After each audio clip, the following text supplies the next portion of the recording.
Former DNC Chair Michael Steele sort of got into it with Joe Scarborough on Morning Joe on MSNBC. We've been keeping up with Morning Joe more than usual recently because of the scandal or the backlash that Morning Joe got after they went to Mar-a-Lago and met with Donald Trump. I think my assessment of that was very fair and reasonable and didn't align with what I would say would be the two extreme parts of the argument in reaction to that, but you can look at my coverage of that in past segments. But here, because there's more scrutiny now, and some of the Morning Joe audience has fled since then, you have a really interesting moment getting some attention. And so I want to check in on that. This is on the subject, or was after they were talking about Obama and Trump being sort of friendly with one another at Jimmy Carter's funeral. We addressed that as well. And Michael Steele feels like the argument being made from Joe and Mika is a sort of, yeah, let's be sort of civil. Joe will dispute that, sort of, but we can let it play out and then discuss. While you watch this clip, please do click the subscribe button if you appreciate this show. Elon Musk said he was going to personally destroy their political careers, said to Elon, go pound sand. They voted against him. Now, the next big test is, what will senators do? They said Gates was not acceptable. Will they say that Pete Hegseth, who's deeply unqualified for this position, is not acceptable? Will they say Kash Patel, who has said he's going to throw people in jail? That's the next big test. But as we move along, it is important for people to say, this is what the Supreme Court did yesterday. This is what the 11th Circuit did yesterday. Looks a hell of a lot like what they've been doing for the past 8 years. So the 11th Circuit had slapped down Eileen Cannon twice before, because it's just bogus rulings on her part. And they're going to honor that judicial responsibility. Supreme Court decision yesterday, okay. All right, but I don't see the Supreme Court addressing the fact that one of its justices had an improper conversation. Michael, I'm not saying we're walking in a winter wonderland. Joe, you had your moment. Let me just finish the point. I know, but I get tell that. us something we don't know. Well, I'm telling you something that you seem to forget.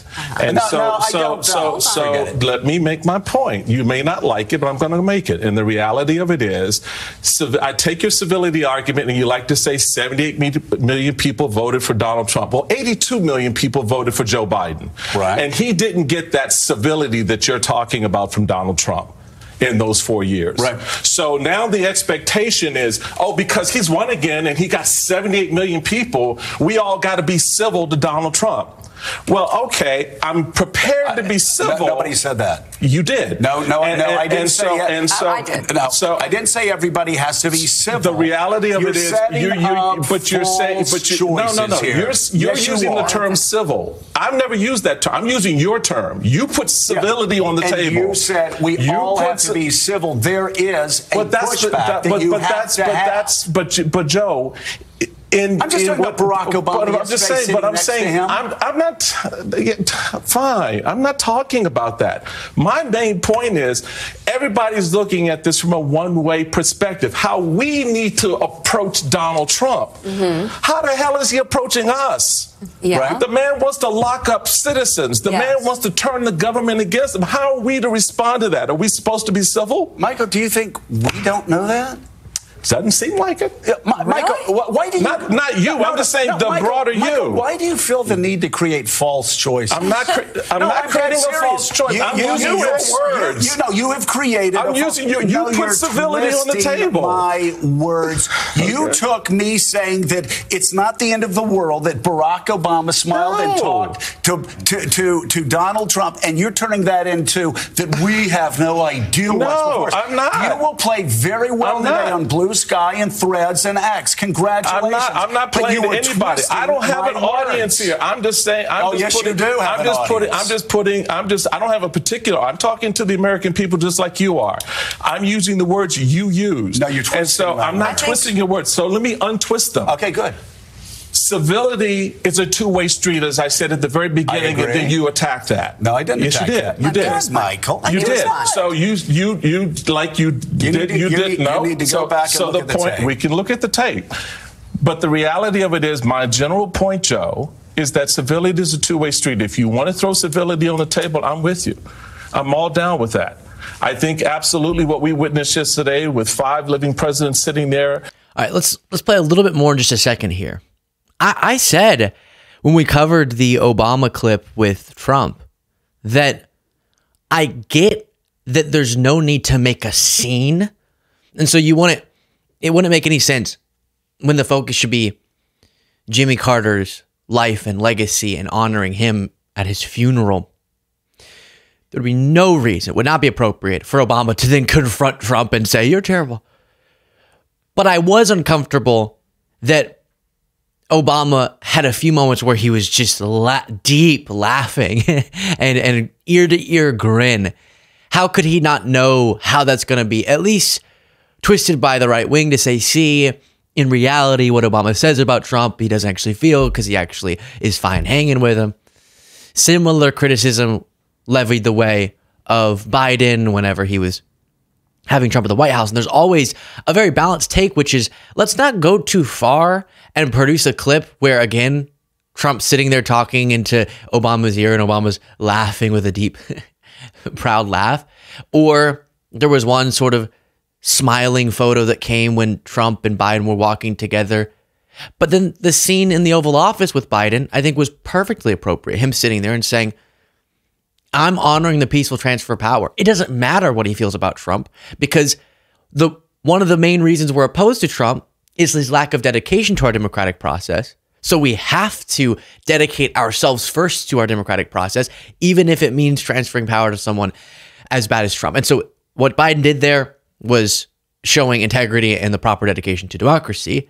But then you do have some optical things that I feel like they've made bad calls on because you don't want to confuse people, just like Joe and Mika, I think, misarticulated the purpose of their meeting and misportrayed it, or maybe the purpose was just wrong in a way that confused a lot of people where it came off, even if now they dispute this, like a strange apology tour, kiss the ring type moment. And I don't think they intended it to be that, except for sort of reporting about them being afraid of retribution. But now they would definitely say, no, we weren't trying to kiss the ring or protect ourselves from retribution. But when they initially came out and delivered the public announcement, it came off all wrong. The optics of it sent the wrong message, similar to Obama smiling real big, sitting next to Trump, similar to Biden and Trump walking that little outside stretch outside the Oval Office. And there's a photo of them both smiling ear to ear. I just think you can handle these things with a little bit more tact for the optics because the message matters. This is hugely about the message you're sending to the world. Okay, but to address the specifics of what they're talking about here, civility is a two-way street. And I don't like when people expect or they demand of us a level of rhetorical respect and mindfulness that is never given to us. Now, I happen to try to abide by high levels of civility in the way that I talk about politics, because I do wish I would rather be a little bit too civil and try to be an example for what I wish the other side would do or what I wish everyone would do. But that doesn't mean those who have given up on some of that civility are in the moral wrong, because at some point when you realize they're not coming down their side of the street, why do you keep working so hard, sometimes counterproductively, to be so civil? But that term is so meaningless to me because everyone defines it differently. What I want to make sure, and I don't know because we'd have to watch a bunch of Morning Joe to figure out exactly what they're saying on everything over the course of the last few weeks. I don't know what they would say about what I'm about to, but here's the important takeaway for me about this discussion, regardless of where the two in this debate stand on it.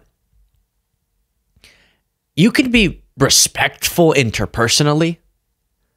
You can avoid needless provocation, but don't, as I've been saying before, restart time. Don't clean the slate about Trump. Well, now that he's won, we're going to start fresh and just only talk about things from here on out.